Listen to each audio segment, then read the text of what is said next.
Et on se tourne vers le chef du service politique d'Europe 1, Louis Dragnel. Comment peut-on analyser ce résultat ?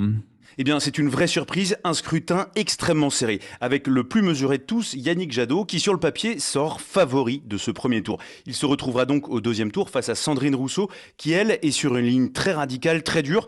Vous le voyez, deux lignes très opposées qui se retrouvent donc qualifiées. Mais là où ça se complique pour Yannick Jadot, c'est qu'au deuxième tour, il dispose de peu de réserves de voix. Et il est assez probable que les électeurs de Delphine Batho et d'Éric Piolle se reportent assez largement vers Sandrine Rousseau. Alors la question qui se pose maintenant, c'est de savoir que fera Yannick Jadot s'il l'emporte ? Soutiendra-t-il Anne Hidalgo, la candidate de la gauche ? Ira-t-il jusqu'au premier tour de la présidentielle, quitte à prendre le risque de faire perdre toute la gauche ? Et que fera Sandrine Rousseau ? Ne sera-t-elle pas tentée de se rapprocher de Jean-Luc Mélenchon ?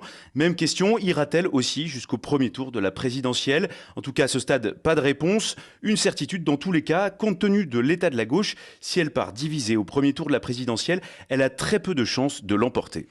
Louis Dragnel, chef du service politique d'Europe 1.